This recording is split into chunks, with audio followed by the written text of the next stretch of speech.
దేవుని నామానికి మహిమ కలుగును గాక. దేవునికి స్తోత్రం.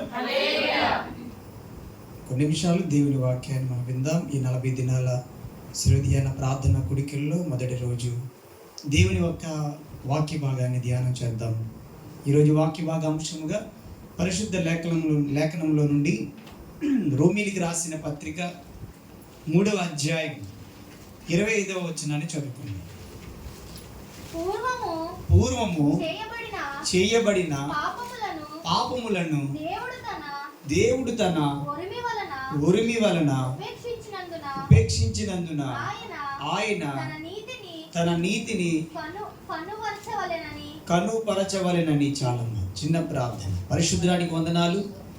ఈ 40 దినాల శిలువ ధ్యాన ప్రార్థన కుడికల్లో భాగంగా మొదటి రోజు ఈ రాత్రి ప్రభువా కొన్ని నిమిషాలు నీ వాక్య భాగాన్ని నీ లేఖనంలో నుండి మేము ధ్యానిస్తుండగా ప్రభువా ఈ రాత్రి మీరే నీ శిలువ మరణం వెనకాతల దాగి ఉన్న విషయాలను పరిశుద్ధాత్మ తండ్రి మా అందరితో మీరు మాట్లాడండి.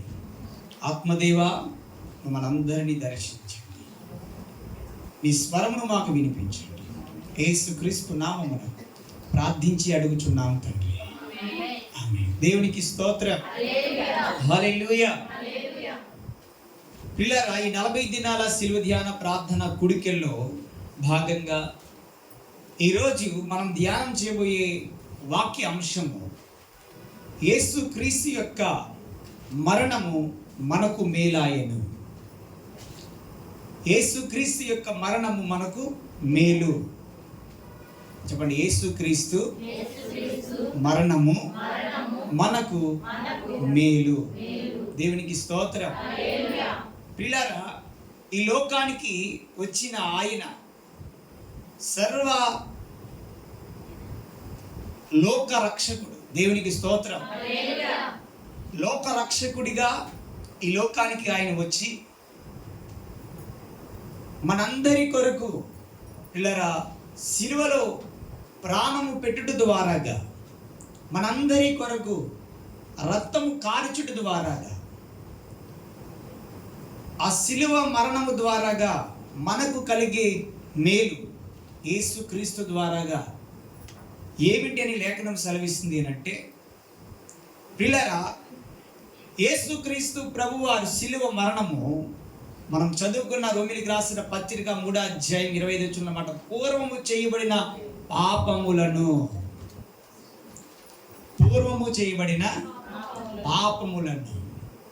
యేసుక్రీస్తు ప్రభువారిని నమ్ముకుంటే మాకు ఏ మేలు జరుగుతుందండి?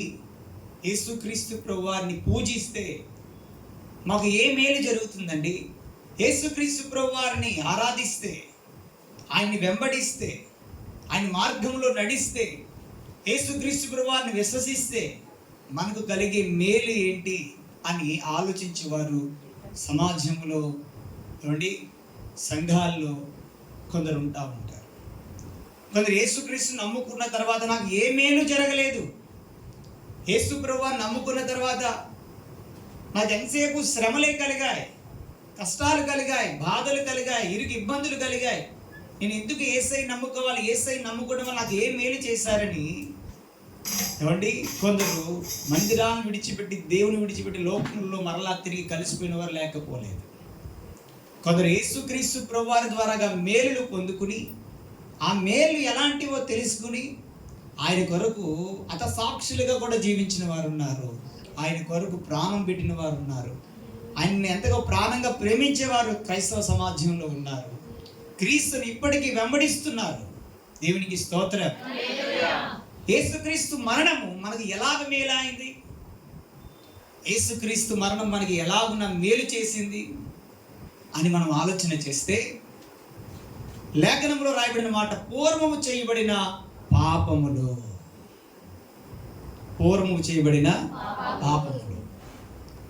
వాక్యాన్ని బోధిస్తున్న నేను కానీ, వాక్యాన్ని వింటున్న మీరు కానీ, మనందరము కూడా క్రీస్తును ఎరగక ముందు పూర్వం పాపము చేసిన వారమే.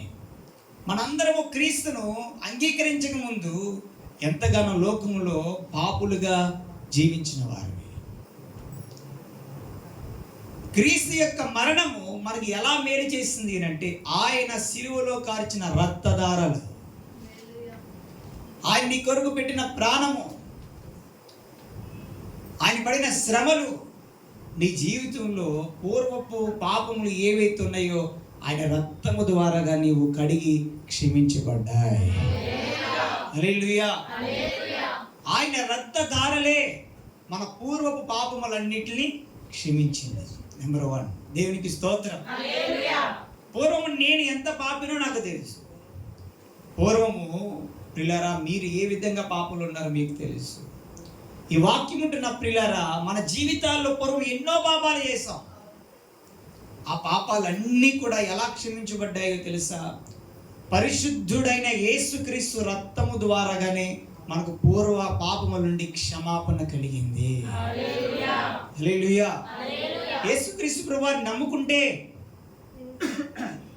నీకు మొదటగా జరిగే మేలు ఏది ఉందంటే కనుక నీవు ఎంత పాపివని లోకంలో ఉన్న వారు నీకు ముద్ర వేస్తున్నా.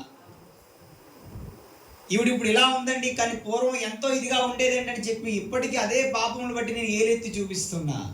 ఈయన పూర్వం చాలా ఇదిగా ఉండేవాడేంటండి, ఇప్పుడు ఏది ఇలా మారాడనే అని నిన్ను ఇంకా ఏలెత్తి చూపిస్తున్నా.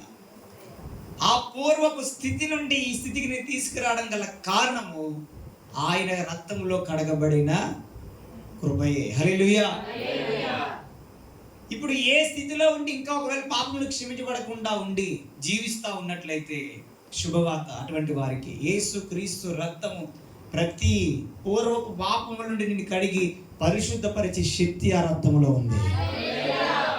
పూర్వం చేసిన పాపాలను మనం జ్ఞాపకం చేసుకుంటాం పిల్లరా, కానీ యేసుక్రీస్తు ప్రభువారు అంటున్నారు ఆయన నువ్వు చేసిన పాపములు ఏవైతే ఉన్నాయో వాటిలన్నీ క్షమిస్తాడంట. దేవునికి స్తోత్రం. పడమటి నుండి తూర్పు ఎంత దూరమో అంత దూరంగా నీ పాపములను ఆయన విసిరివేస్తాడు. నీ పాపములు పూర్వపు పాపం నువ్వు జ్ఞాపకం చేసుకోవచ్చు. పూర్వ స్థితిని నువ్వు జ్ఞాపకం చేసుకోవచ్చు. పూర్వ స్థితిలో ఉంటూ ఒకవేళ పూర్వ పాపాల ద్వారా నువ్వు బ్రతుకుతూ ఇంకా జీవించవచ్చు. కానీ నీ దేవుల్లో ఉన్న రక్తములో ఉన్న శక్తి ఎలాంటిది అంటే ఆయన శిలువలో కార్చిన రక్తము మన పూర్వపు పాపములన్నిటి నుండి కూడా మనల్ని కడిగి క్షమించే శక్తి. హల్లెలూయా. ఈరోజు యేసయ్య చేసిన మేలు నీ పూర్వపు పాపాలన్నీ క్షమించాడు ఆయన. మనుషులు మన పూర్వ పాపాలను క్షమించరు, కక్ష కట్టుకుంటారు, హృదయాల్లో కఠినంగా మార్చబడతాయి. నువ్వు ఏ విషయంలో తప్పు చేసినా ఇంకా తప్పునే ఏలెత్తి చూపిస్తూ ఉంటారు. మనిషిని యొక్క హృదయం అలాంటిది. కానీ నువ్వు నమ్ముకున్న నీ దేవుని హృదయం ఎలాంటిది అంటే తెలుసా? నీ పూర్వ పాపంలో జ్ఞాపకం చేసుకున్న ఆయన జ్ఞాపకం చేసుకునే దేవుడు ఎంత మాత్రమో కాదు. దేవునికి స్తోత్రం. నీ పూర్వ పాపలన్నిటిని క్షమించిన దేవుడు ఆయన. నీ పూర్వ పాపాలన్నీ క్షమించబడి నేను నూతనంగా మార్చడానికే ఆయన పరలోక సింహాసనాన్ని విడిచి భూలోకానికి మానవుడిగా జన్మించి నీ కొరకు నా కొరకు 33 సంవత్సరాలు జీవించి కల్వరి శిలువలో ప్రాణం పెట్టి రక్తము కార్చి నీ కొరకు మరణించి మరణాన్ని జయించి తిరిగి లేచిన గొప్ప దేవుడు ఆయన. హల్లెలూయా. నువ్వు విశ్వసిస్తే చాలు నీ పూర్వపు పాపాలన్నీ కూడా ఏమవుతాయి? క్షమించబడతాయి. దేవునికి స్తోత్రం. నీ పూర్వపు పాపాలన్నీ క్షమించబడతాయి. అదే దేవుడు మనకి చేసిన గొప్ప మేలండి. పూర్వ పాపాలు క్షమించబడలేదే అనుకో, యేసు రక్తంలో కడగబడలేదు అనుకో, పాపం వల్ల వచ్చే జీతం మరణం. పాపము చేయొద్దు మహాశాపమయ్యను, ఈ పాప ఫలితం ఈరోగరుకు మతులు, పాపానికి జీతం 2వ మరణం, అది అగ్నిగుండము, అందులో వేదనని దేవుని వాక్యం సెలవిస్తూ ఉంది పిల్లలు. కాబట్టి మన పాపాలు పూర్వ పాపాలు క్షమించబడకపోతే ఆ పాపమే మనకి ఏమవుతుందో తెలుసా? శాపం అవుతుంది. ఆ పాపం వల్ల రోగాలు రుగ్మతులు కలుగుతాయి. ఆ పాపం వల్ల ఏమండి మన జీవితంలో ఆయుష్ను కోల్పోతాం, మరణానికి దగ్గర పోతాం. సాతానుడు అలాగున నరకానికి విడిచికెళ్ళిపోయే పరిస్థితి వస్తుంది. నువ్వు నరకానికి వెళ్ళకూడదని, దేవుని రాజ్యంలో చేర్చబడాలని ఆ దేవాది దేవుడు ఆ పరలోక సింహాసనం విడిచి నీ కొరకు నా కొరకు వచ్చి ఆయన రక్తాన్ని కార్చి శిలువలో ప్రాణం పెట్టి చనిపోయి నీ పూర్వ స్థితి అంతటినీ కూడా నువ్వు విశ్వసించినట్లయితే ఆయన రక్తంలో కడిగి నిన్ను పరిశుద్ధపరుస్తాడు. హల్లెలూయా. ఈరోజు చాలా మంది జీవితాల్లో పూర్వపు పాప స్థితిని దేవుని దగ్గర ఒప్పుకోక శాపం అవుతా ఉంది. చాలా మంది కుటుంబాల్లో చీకటి వెలుబడి చేయడం గల కారణం, చాలా మంది కుటుంబాల్లో అశాంతి అసమాధానం ఉండడం గల కారణం పూర్వీకులు చేసిన పాప దోషాలు కూడా ఏమండి పిల్లలకు వెంటాడుతూ ఉంటాయి. ఆ పూర్వపు నీ పెద్దలు పితరులు చేసిన పాపములు ఏమున్నా సరే ఆ పాప ద్వారా వచ్చే శాపాన్ని ఆపివేసే శక్తి యేసు రక్తంలో ఉంది. హల్లెలూయా. నువ్వు విశ్వసించి యేసయ్యా, ఇదిగో నీ రక్తములో నా పూర్వపు పాపములు, మా పితరుల యొక్క పాపములు, పాప దోషములు ఏమున్నా నీ రక్తములు కడిగయ్యా అని ఒక్క మాట ప్రార్థిస్తే చాలు. ఆ ప్రార్థన నీ జీవితంలో ప్రతి పూర్వపు పాపములను నిన్ను విముక్తి చేసి నీ జీవితంలో మేలుగా దేవుడు మారుస్తాడు. హల్లెలూయా. యేసయ్య నీకు ఏం చేశాడని అనుకున్నట్లయితే కనుక, యేసయ్య అమ్మ, ప్రియ చెల్లి, తమ్ముడు, అన్న, అక్క, అయ్య, యేసయ్య నీ కొరకు నీ పూర్వపు పాపములన్నిటిని కూడా క్షమించబడాలని ఆయన శిలువలో నీ కొరకు ప్రాణం పెట్టి రక్తము కార్చాడు. హల్లెలూయా. నమ్ముతున్నావా? నువ్వు విశ్వసిస్తున్నావా? ఈ రాత్రి ఈ వాక్యం ద్వారా ఒకవేళ ఇప్పటివరకు ఇంకా నువ్వు నమ్మకుండా ఉన్నట్లేదు, వింటే ఈ వాక్యం ద్వారా ఇక నుండి అయినా నీ పూర్వపు పాపములు క్షమించబడ్డాయి యేసయ్య రక్తము ద్వారా కానీ విశ్వసించాలి. హల్లెలూయా. ఇంకొకవేళ నీ పాపములు క్షమించబడకుండా యేసయ్య ఎవరో, యేసయ్య అమెరికా వాళ్ళ దేవుడు, యేసయ్య వేరే దేశస్థుల దేవుడు, యేసయ్య నా దేవుడు కాదని అనుకున్నట్లయితే అమ్మా, అది పొరపాటు. యేసుక్రీస్తు ప్రభువు అందరికీ ప్రభువు, రక్షకుడు ఆయన, నా పాపాల కొరకే శిలువలో ప్రాణం పెట్టిన దేవుడు ఆయన. నువ్వు ఇంకా అదే భ్రమలో జీవిస్తున్నట్లయితే ఈ రాత్రిరే ఈ వాక్యం ద్వారాగా నువ్వు నీ కన్న తండ్రిని నువ్వు తెలుసుకోవాలి, నీ సృష్టికర్త నువ్వు తెలుసుకోవాలి, నీ రక్షకుడు నువ్వు తెలుసుకోవాలి, నువ్వు విశ్వసించాలి. నీ పాపములన్నీ కూడా క్షమించబడి నీ జీవితంలో నీ కుటుంబంలో చీకటిని తీసివేసి నీ కుటుంబాన్ని నిన్ను వెలుగుమైతో నింపి సమాధానంతో నింపే గొప్ప దేవుడు ఆయన. హల్లెలూయా. యేసయ్య రక్తంలో ఎంతో శక్తి ఉంది. ఆయన పెట్టిన శిలువ మరణము ద్వారాగా మన పూర్వ పాపములన్నీ క్షమించబడ్డాయి. హల్లెలూయా. ఇంకా నీ పూర్వ పాపాలను జ్ఞాపకం చేసుకోకూడదు. నేను ఆ పలానా రోజున అలా ఉన్నాను కదా, ఇలా ఉన్నాను కదా, ఇలా జీవించాను కదా అని నువ్వు తలంచకూడదు. పదే పదే దాన్ని మర్చిపోవాలి. ఎందుకంటే యేసుక్రీస్తు యొద్దకు వచ్చిన వారందరూ ఎవరు చెప్పండి? నూతన సృష్టి, పాతవి గతించును, సమస్తమును కొత్తమైన అన్నాడు ప్రభు. హల్లెలూయా. గనుక అయ్యా, నా పాపములు క్షమించబడి నీ రక్తము ద్వారాగా ఇది నాకు మేలైంది అని నువ్వు ప్రభుని స్తుతించడం మొదలు పెట్టాలి, ప్రభుని ఆరాధించడం మొదలు పెట్టాలి. హల్లెలూయా. ఆయన రక్తమే మన పూర్వ పాపం నుండి ఏం చేసింది? క్షమించింది. దేవునికి స్తోత్రం. క్షమించింది. హల్లెలూయా. అయితే ఈ పూర్వపు పాపములను క్షమించే విషయంలో యేసయ్య ఏం చేశాడో అది కూడా మనం నేర్చుకోమని చూడండి. అదే వాక్యాన్ని కంటిన్యూగా చదవండి. దేవుడు తన ఉరిమి వలన అమ్మా 25 వచ్చిన నుండి ఒకసారి చదువుతల్లి. పూర్వము చేయబడిన పాపములను దేవుడు తన ఓరిమి వలన ఉపేక్షించినందున ఆయన తన నీతిని చాలు తల్లి. ఇదే వచ్చినని మనం ధ్యానం చేస్తున్నాం. యేసు ప్రభు వారు మన పూర్వపు స్థితి అంతటిని కూడా ఆయన శిలువ మరణం ద్వారాగా మనకు చేసి గొప్ప మేలుగా ఆయన నిలబెట్టాడు. మన జీవితంలో గొప్ప మేలు యేసయ్యను నమ్ముకునే తెలుసా, మన పూర్వపు పాపాలన్నీ కూడా క్షమించబడ్డాయి. హల్లెలూయా. ఎంత తాగిపోతునైనా ఆయన క్షమించే దేవుడు, వ్యభిచారినైనా క్షమించే దేవుడు, దొంగనైనా క్షమించే దేవుడు, హంతకునైనా క్షమించే దేవుడు, ఎలాంటి పాపములో ఉన్న పాపములో జీవిస్తున్న వ్యక్తులనైనా క్షమించే దేవుడు. నీ జీవితంలో ఏ ఘోర పాపము నువ్వు కలిగి ఉన్నా పాపము నుండి నీ పూర్వపు స్థితి అంతటి నుండి క్షమించే గొప్ప దేవుడు ఆయన. ఈ లోకానికి వచ్చింది కూడా ఆయన పాపుల కొరకే వచ్చాడు, కానీ నీతిమంతుల కొరకు రాలేదు. ఆయన పాపుల కొరకు వచ్చాడు. అయితే ఆయన అంతటి వ్యక్తులను క్షమించే విషయంలో ఆయన ఏం చేశారో తెలుసా? పూర్వపు పాపాన్ని మనం క్షమించడం గల కారణం ఆయన చేసిన ఒక మంచి పని. ఓరిమి వలన ఉపేక్షించినందున అనే మాట ఉంది అక్కడ చూడండి, 25లో ఉంది కదా. పూర్వము చేయబడిన పాపములను దేవుడు తన ఓరిమి వలన ఉపేక్షించినందున. దేవునికి స్తోత్రం చెప్పండి. మన పూర్వపు స్థితి అంతటి నుండి పాపం నుండి క్షమించబడడానికి గల కారణం యేసయ్య ఏం చేశారో తెలుసా? సిలువలో యేసయ్య సిలువలో ఓర్మి వలన, అంటే ఆయన సిలువలో మన పాపాలన్నీ కూడా ఓర్చుకున్నాడండి. దేవునికి స్తోత్రం. యేసయ్య ఏం చేశాడు చెప్పండి? సిలువలో ఓర్చుకున్నాడు. ఆయన ఓర్చుకునడం వలనే మన పాపములన్నిటి నుండి, పూర్వ పాపములన్నిటి నుండి కూడా మనకు క్షమాపణ కలిగింది. ఈరోజు నీ జీవితంలో కూడా ఏం చేయాలో తెలుసా? యేసయ్య నీ పూర్వపు పాపములన్నిటి విషయంలో క్షమించి ఓర్చుకున్నట్లుగా ఈ 40 దినాల శిలువ ధ్యాన ప్రార్థనా కూడికలో ఒక విశ్వాసిగా నీ జీవితంలో నేర్చుకోవాల్సిన పాఠము, నీవు కూడా ఓర్మి కలిగి ఉండాలి. హల్లెలూయా. ఆయన మరణం మనకి ఎలా మేలైందో నీ జీవితంలో కూడా మేలు జరగాలి అంటే నువ్వు ఓర్మి కలిగి ఉండాలి.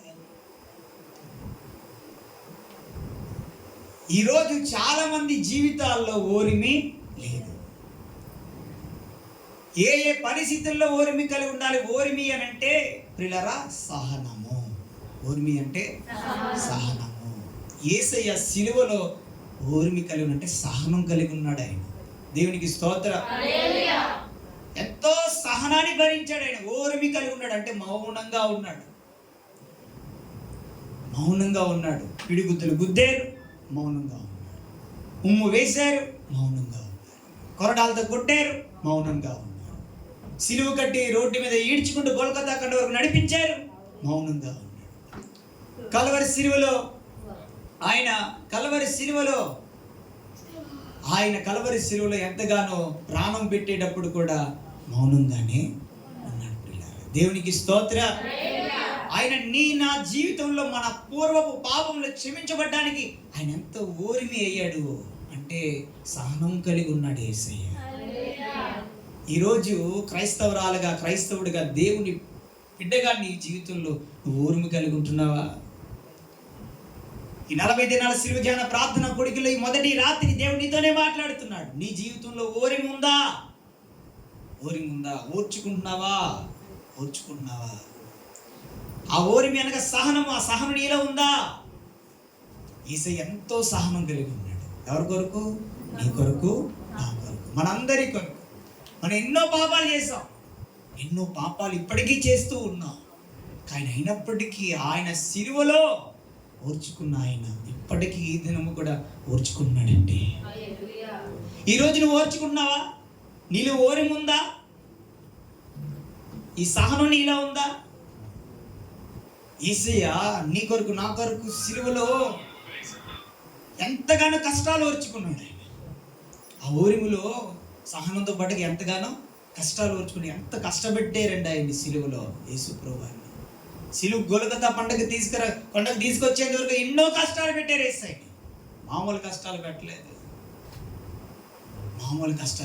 చాలా కష్టాలు పడ్డాడు యేసయ్య. హల్లెలూయా.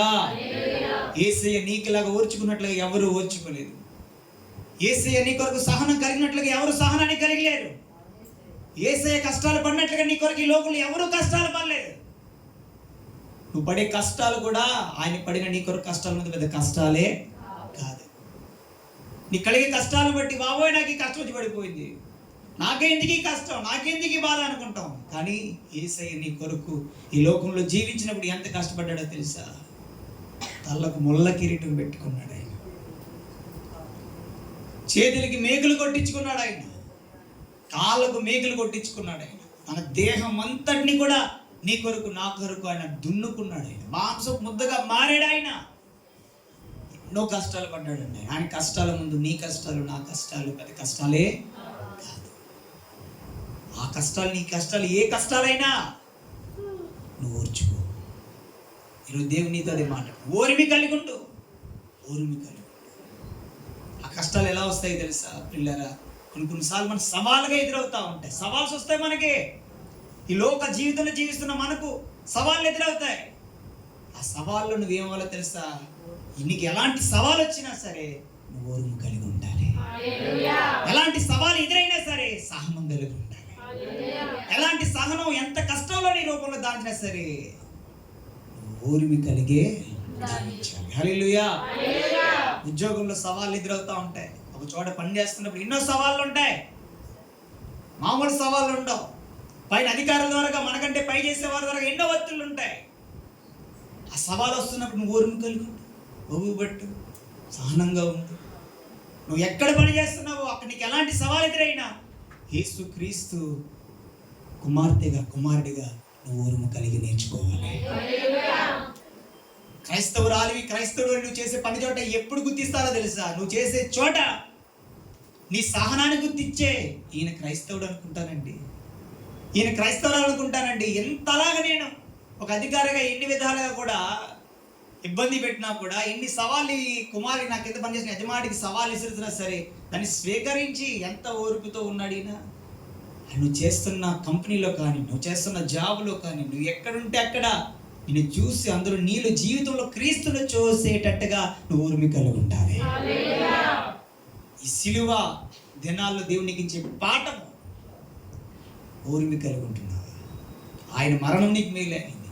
ఆ మేలు వెనకాతల ఆయన ఎంతగానో ఓర్చుకున్నాడు. అదే ఓర్పు నీలో ఉండాలి. అదే ఓర్పు నీలో ఉండాలి. దేవుణ్ణి నమ్ముకున్నాను, దేవుని మందిరానికి వచ్చేసాను, దేవుణ్ణి ఆరాధించేస్తున్నాను, కానుకలు ఇచ్చేస్తున్నాను, పాటలు పాడేస్తున్నాను, దేవుని సేవ చేస్తున్నానంటే కాదు. ఇవన్నీ ఎలా ఉంటుందో మన బ్రతుకులో కూడా అదే ఓర్మి ఉండాలి. అది యేసయ్య వస్తాడు. హల్లెలూయా. నువ్వు ఎన్ని ఒక ఎత్తు అయితే నీ జీవితం ఒక ఎత్తు. ఇవన్నీ వన్ సైడే. నువ్వు 100 చేయి, ఆ పక్కన అలా చూస్తాడు దేవుడు. కానీ ఒక్కటి చూస్తాడు నీలో, ఎంత ఓర్మి కలిగి ఉంటున్నావు. హల్లెలూయా. నీ కలిగే కష్టం ఏదైనా దేవుడు నమ్ముకున్నందుకు కలుగుతున్నప్పుడు ఎంత ఓర్మి నీలో ఉంటుంది. నీ కలిగే కష్టాన్ని బట్టి దేవుడు నమ్ముకున్నందుకు ఎంత కష్టం వచ్చినా సరే ఓర్మి కలిగి ఉండండి. యేసయ్య సిలువలో నీ కొరకు, నా కొరకు ఆయన ఓర్చుకున్నాడు, ఓర్మి పడ్డాడు ఆయన. ఈరోజు నువ్వు ఆయన నమ్ముకున్నావు కదా, నీవు కూడా ఆయన బాటలో నడుస్తున్నప్పుడు ఏదో ఒక శ్రమ, ఏదో ఒక సవాల్ నీకు ఎదురవుతుంది. నువ్వు ఓర్మి పట్టాలి. దేవునికి స్తోత్రం. ఎందుకంటే క్రైస్తవ పునాదిలో, క్రీస్తు పునాదిలో, క్రీస్తు మార్గం నడిచే వారికి యేసుప్రభు లోకంలో చెప్పిన, లోకంలో నాకు శ్రమ కలిగింది, మీకును శ్రమ కలుగుతుంది, ధైర్యం తెచ్చుకోండి. ఏ శ్రమ నీకు సవాలుగా వచ్చినా, ఏ కష్టం నీకు సవాలుగా వచ్చినా దేవుని బిడ్డగా నువ్వేం చేయాలి? ఓర్మి పట్టాలి. దేవునికి స్తోత్రం. ఆ ఓర్మి భరించే గుణం నీలో ఉండాలి. ఎక్కడ సవాళ్ళు నీకు ఎదురవుతున్నా ఆ యేసయ్య భరించే గుణాన్ని కలిగి ఉన్నాడంట. ఓర్మి అనే గుణాన్ని కలిగి ప్రపంచంలో ఉన్న ప్రజలందరి కొరకు ఆ గుణాన్ని కలిగి, ఓర్మి అనే గుణాన్ని కలిగి ఆయన భరించాడంటండి. ఈరోజు నువ్వు భరించు. నువ్వు ఉద్యోగంలో ఓర్మి కలిగి, ఈరోజు కుటుంబాల్లో భరించాలి. ఈరోజు కుటుంబాల్లో భరించాలి, ఓర్మి కలిగి కుటుంబంలో భరించాలి. ఈరోజు కుటుంబాల్లో ఓర్మి కలిగి భరించే వాళ్ళు కొందరు లేకపోతున్నారు. చాలా బాధాకరం ఇది. దేవుని పిల్లలుగా పిలువబడుతున్న వారు కుటుంబాల్లో నువ్వేం చేయాలి? భరించాలి. యేసయ్య ఓర్మి కలిగి భరించుకున్నాడు. ఆయన నీ నా పాపాలందరి వరకు భరించాడు కదా. మరి నువ్వు నీ కుటుంబంలో భరిస్తున్నావా? ఉద్యోగంలో భరిస్తున్నావా? ఓర్మి కలిగి నీ కుటుంబంలో. ప్రియ దేవుని ప్రజ, చాలా జాగ్రత్తగా వినండి. ఈరోజు సమాజంలో బయట చూస్తూ ఉంటుంటే, న్యూస్లో చూస్తూ ఉంటుంటే బాధ కలుగుతూ ఉంటుంది, పేపర్లో చదువుతూ ఉంటుంటే బాధ కలుగుతూ ఉంది, సెల్ ఫోన్లో న్యూస్ వస్తుంటే బాధపడతా ఉంది. ఈరోజు ఇళ్లల్లో ఉంటున్న పిల్లలకు కన్న తల్లిదండ్రులు భారం అయిపోతున్నారు, భరించలేకపోతా ఉన్నారు. ఎవరో తల్లిదండ్రుల్ని భరించలేక భారం అయిపోయి పిల్లలు తల్లిదండ్రులు తీసుకెళ్ళి అనాథాశ్రయాలు, వృద్ధాశ్రయంలో జాయిన్ చేస్తా ఉన్నారు. యేసయ్య నీ కొరకు సిలువలో ఓర్మి కలిగి భరించాడు. ఈరోజు నీ కన్న తల్లిదండ్రులు నీకు ఇంట్లో ఉండడం పెద్ద భారం అయిపోతుంది. ఈరోజు కన్న తల్లిదండ్రులు ఇళ్లలో ఉండడం ఏమవుతుంది? పిల్లలకి ఏం చెప్పండి, కొందరు వివాహాలు అయిపోయిన తర్వాత భారం అయిపోతా ఉంది. నీ తల్లి ఉండకూడదు అంటే కట్టుకునే పిల్లం భర్తనే. అంతే. ఎప్పుడైతే కట్టుకున్న భార్యను మాట వింటాడో వెంటనే తీసుకెళ్ళి ఏం చేస్తున్నాడు, తల్లి ఉండకూడదు తండ్రి ఉండకూడదు అని వృద్ధాప్యంలో ఉన్న వృద్ధులకి వాళ్ళకి ఉపాధి లేక శక్తి సామర్థ్యాలు లేక పనిచేసే శక్తి సామర్థ్యాలు శరీరంలో లేక వెళ్ళి ఏమంటే ఓల్డేజ్ హోమ్లో జాయిన్ చేస్తున్నారు, వృద్ధాశ్రమంలో తీసుకెళ్ళి పెట్టేస్తున్నారు. అంతే, డబ్బులు ఇచ్చేస్తారు నెలకి. వాళ్ళు ఏం చేయలేకపోతున్నారు చెప్పండి, తల్లిదండ్రుల విషయంలో కుటుంబంలో ఓర్చుకోలేకపోతున్నారు. తల్లి ఉండడం వీళ్ళకి అడ్డు, ఆవిడికి అత్తగారు ఉండడం అంటే ఆవిడికి అత్తగారి ఇంట్లో ఉండకూడదు, వెళ్తా వేలవా సంపెద్దం లేకపోతే నిన్ను అని అత్తగారిని ఎదిరించేవారు ఉన్నారు. కొడుకు తల్లి ఉంటే అమ్మ నువ్వు ఉండద్దు, అసలు నీ వల్ల నా పిల్ల ఉన్నంటుంది, నాతోటి నా భార్య ఉన్నంటుంది, వెళ్ళిపో అని తల్లిని గెంటేసే వాళ్ళు ఉన్నారు, తండ్రిని గెంటేసే వాళ్ళు ఉన్నారు. ఇది దేవుని బిడ్డలుగా మనకి తెగదు ప్రియులారా. దేవుడు చూస్తున్నాడు, ఏమి విత్తుతావో అదే నువ్వు వస్తా ఉంటావు. వాక్యం క్రీస్తు నమ్ముకున్నావు అంటే సరిపోదండి. క్రీస్తు నమ్ముకున్న మనం మన జీవితాల్లో కంపల్సరిగా మన కుటుంబాల్లో కొన్నాటిని మనం ఓర్మి కలిగి భరించాలి. దేవునికి స్తోత్రం. యేసయ్య సిలువలోని పాపాలు భరించకపోతే ఈరోజు నీకు క్షమాపణ ఇది, నీ గతి ఏమై ఉండేది? పెట్టి బేడ సర్దేసి నువ్వు కూడా వెళ్ళు అక్కడ. ఎక్కడికి? 6 అడుగులు పొడవు 3 అడుగులు ఎడల్పు. నీ నా చేతుల్లో ఉండదు ఆయుష్, జీవ మరణములు 4 వర్షం. నీ మాటను బట్టి నువ్వు బ్రతుకుతావు లేదా సత్తావు. వాక్యం ఉన్న మాట నీ జీవితంలో యెహోవా ఆయుష్ను ఇచ్చిన యెహోవా ఆయుష్ను పెంచును తీసుకున్నాడు. ఆయనే ఆయుష్ ఇవ్వాలన్నా ఆయుష్ పెంచాలన్నా తగ్గించాలన్నా నీ జీవితంలో ఈరోజు ఈ సిలువ ధ్యాన కొడుకులు ఒక పాఠం ఏంటో తెలుసా? నీ కుటుంబంలో నీ తల్లిదండ్రులు నువ్వు భరించాలి. ఊర్మి కలిగి భరించి నీ తల్లిదండ్రులు ఎంత చెడ్డోళ్ళైనా భరించంతే. నీ తల్లిదండ్రులు, నీ అత్తగారిని భరించు, నీ మామగారిని భరించు, నీ తల్లిదండ్రులను భరించు. నీ కుటుంబంలో ఉన్న వ్యవస్థలో కుటుంబంలో ఏం చేయాలి తెలుసా? నీకు ఎంత ఎలాంటి వారైనా సరే కుటుంబంలో నువ్వు భరించే గుణం నీలో ఉండాలి. ఈరోజు చాలా మంది క్రైస్తవ స్త్రీలుగా పిలువబడుతున్నారు. స్త్రీల్లో సాతాను గడి పెడుతున్నా చిచ్చిది, సాతాను గడికి చోటిస్తున్నావు నువ్వు ఎక్కడో. అందుకే సాతాను గడి చోటు ఇవ్వడం వల్ల నీలో దూరుతున్నాడు. క్రీస్తు నమ్ముకున్నానంటావు, బైబిల్ పట్టుకుంటావు, దేవుని మందిరానికి వస్తావు, కానుకలు ఇస్తావు, ప్రార్థన చేస్తావు. కానీ ఇది భక్తి. ఇంట్లో నీ అత్తగారి మీద ఎలా ఉంటుంది నీ భక్తి, నీ తల్లిదండ్రుల మీద ఎలా ఉంటుంది నీ భక్తి, నీ కుటుంబం మీద ఎలా ఉంటుంది భక్తి? మన భక్తి మన కుటుంబాల్లో ఊరుముని పుట్టించాలి. హల్లెలూయా. వాళ్ళు ఎలాంటి వారైనా నీ జీవితం ఎలా ఉందో నువ్వు చూసుకో. వాళ్ళు ఎలాంటి వారైనా నీ జీవితం కావాలి దేవునికి, నా జీవితం కావాలి దేవునికి, మన జీవితం కావాలి దేవునికి. దేవుడు అదే చూస్తాడు. ఎందుకో తెలుసా? యేసయ్య నీ కొరకు నా కొరకు సిలువలో ఊరిమి పడ్డాడు. ఆయన ఎంత మంచి దేవుడు అండి. మనం ఏమన్నా మంచోళమా? మనం ఘోరాతి ఘోరమైన పాపులు. మనలో ఎంత మంచిదనం కూడా లేదు. నాలో కానీ మీలో కానీ మనలో ఎవరిలో కూడా ఏ మంచిదనం లేదు దేవుని ప్రియులారా. కానీ మనం మన జీవితంలో ఈ 40 దినాల కోటాలకు వచ్చేసాం, ప్రార్థన పెట్టేసుకున్న అంశాలు రాసుకున్న దేవుడు కార్యాలు చేస్తాడంటే చేస్తాడు దేవుడు. ఆ కార్యాల కంటే నీ జీవితంలో గొప్ప మార్పును చూసి గొప్ప అద్భుతాలు చేస్తాడు నీ జీవితం. నువ్వైనా నేనైనా ఈ 40 దినాల సిలువ ధ్యాన కోటాలు ఎందుకో తెలుసా? మనలో ఉన్న పాప దోషాలను కడుక్కుని విడుదల పొందుకుని క్రీస్తు కొరకు ఏమంటే జీవించాలని దేవుడు ఇష్టపడుతున్నాడు. సేవకుడైనా విశ్వాసులైనా మనందరము దేవుని పిల్లలమే. దేవునికి స్తోత్రం. ఏదో ఒక బలహీనత నీలో ఉంటుంది. ఆ బలహీనత నువ్వేం చేయాలి తెలుసా? యేసు రక్తములో కడుక్కున్న ద్వారా నీకు క్షమాపణ కలిగిందని, మేలు జరిగిందని, ఆయన క్షమించగలిగాడే, ఆయన భరించగలిగాడే, ఆయన ఓర్చుకున్నాడే. నేను కూడా ఓర్చుకోవాలని ఒక పాఠాన్ని రాత్రి దేవుడికి నేర్పిస్తున్నాడు. దేవుని మాటకు నువ్వు విధేయురాలి అయితే, దేవుని మాటకు నువ్వు విధేయుడు అవుతే నీ జీవితంలో నువ్వు గొప్ప కార్యాలు చేస్తావు. ఆశీర్వాదాలు గురించి నువ్వు వెళ్ళక్కర్లే. దేవుని వాక్యానుసారంగా నడుస్తున్న ఆటోమేటిక్ నీ వెంటే ఆశీర్వాదాలు నడిపిస్తాడు ఆయన. దేవునికి స్తోత్రం. కుటుంబాల్లో ఓర్పు ఉందా? ఓర్చుకున్నావా? ఈ గుణం నీలో ఉందా?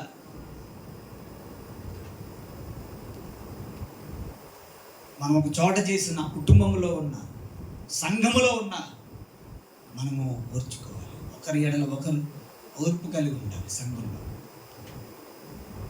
వ్యాపారంలో ఎలాంటి నష్టాలు కలిగినా ఓర్చుకో. ఉద్యోగంలో ఎలాంటి పరిస్థితులైనా ఓర్చుకో. సేవలో సేవకుడు ఓర్చుకోవాలి. సేవలో ఎదురయ్యే పోరాటాలు ఎన్నో ఉంటాయి. సేవకుడు కూడా ఏం చేయాలి? ఓర్చుకోవాలి. సేవకుడికి అందరూ నచ్చరండి. సేవకుడు ఎంత మంచోడు అంటారో సేవకుడు వెనకాల కూడా అంత చెడ్డోడని మాట్లాడే ప్రజలు ఉంటారు. అది యేసుప్రభువారు వెనకదలే ఉన్నారు.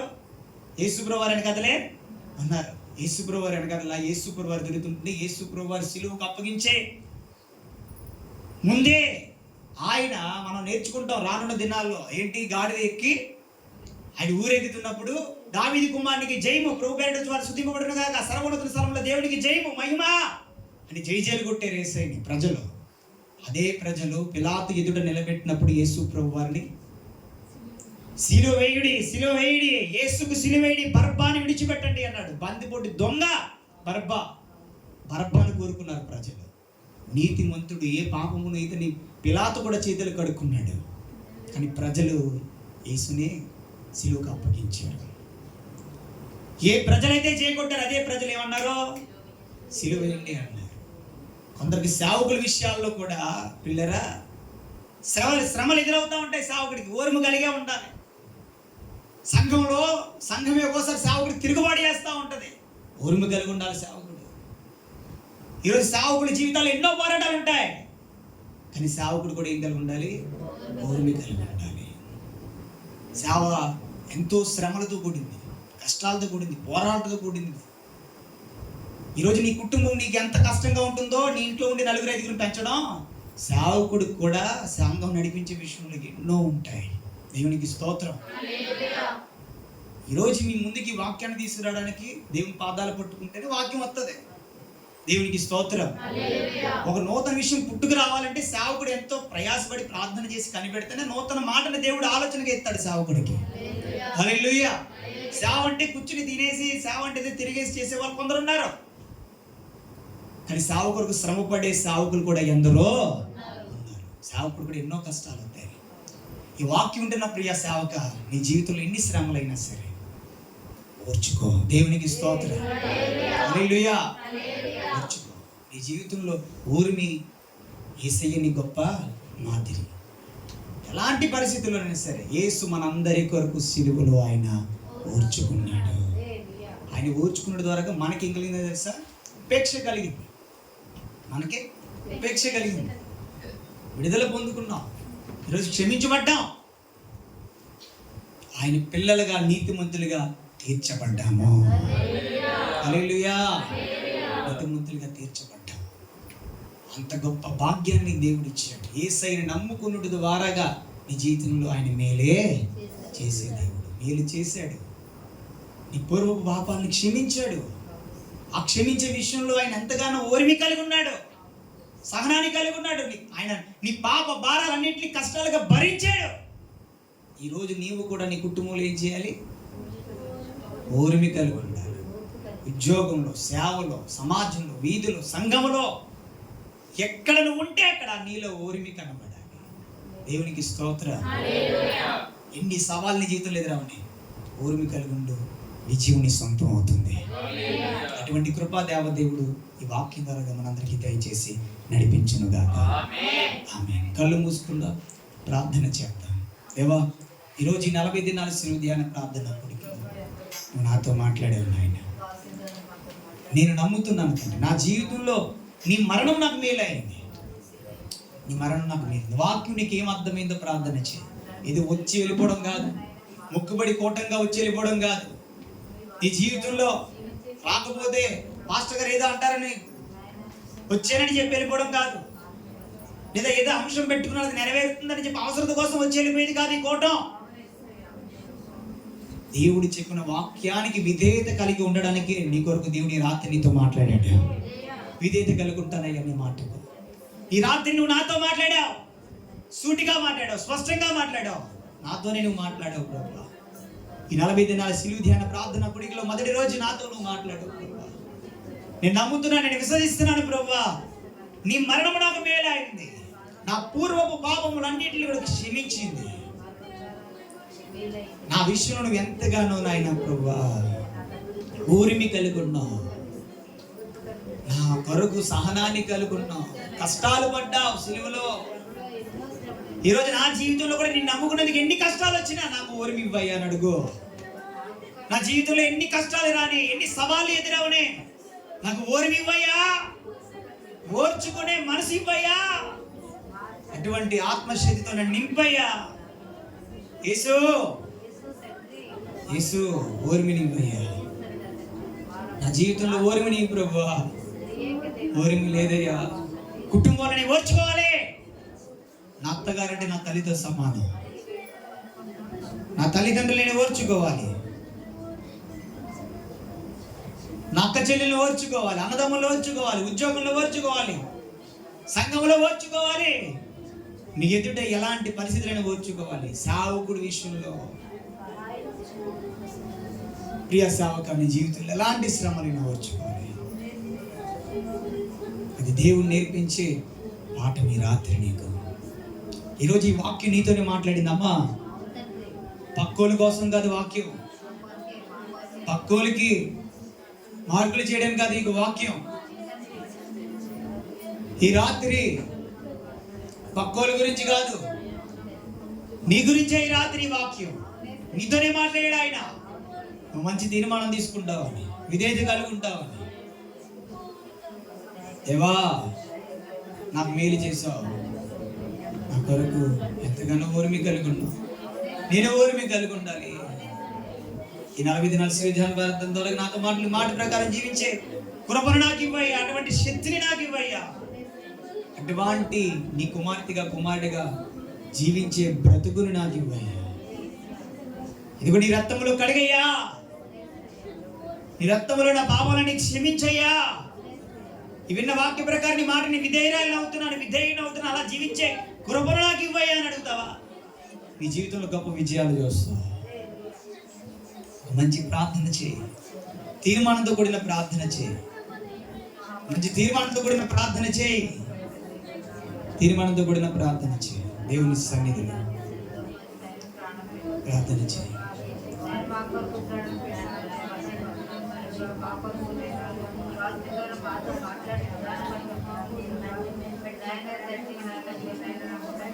మహాపరిశుద్ధుడైన ప్రేమగలిగిన తండ్రి, ఈ పరిశుద్ధ నామానికి వందనాలు, స్తోత్రాలు, స్తుతులు చెల్లిస్తున్నాను. ఈ రాత్రి 40 దినాల సిలువ ధ్యాన ప్రార్థన కుడికిల్లో ప్రభా, నాయనా నీ మరణం మాకు మేలైంది. ఆ మేలు మా జీవితంలో పూర్వ పాపములను క్షమించే కృప, క్షమించే విషయంలో నువ్వు ఎంతగానో ఓర్మి కలిగి ఉన్నావు, సహనాన్ని కలిగి ఉన్నావు. ఎన్ని కష్టాలైనా ఓర్చుకున్నా. మా జీవితంలో కూడా మాకు ఎన్ని సవాళ్ళు ఎదురైనా, ఎన్ని కష్టాలు ఎదురైనా, కుటుంబంలోనైనా, ఉద్యోగంలోనైనా, వ్యాపారంలోనైనా, సంఘంలో, పరిచర్యలో, సమాజంలో ఎక్కడున్నా మేము కూడా ఓర్మి కలిగి ఉండే కృపను మాకు ఇవ్వండి. విన్న వాక్య ప్రకారం అలాగ జీవించే కృప నజరేయుడైన యేసుక్రీస్తు నామములో కలుగును గాక. అటువంటి కృపను బలపరిచి నడిపించండి. ఈ వాక్యం ద్వారా మీరు మహిమ పొందండి. నజరేయుడును మా లోక రక్షకుడునైన, మా పాపముల నిమిత్తము కలవరిశిలో ప్రాణం పెట్టి రక్తము కార్చి తిరిగి లేచిన మరలా త్వరగా రానయ్యున్న నజరేయుడైన యేసుక్రీస్తు నామం పేరట ప్రార్థన చేసి అడిగి వేడుకుంటున్నాం తండ్రి. ఆమేన్.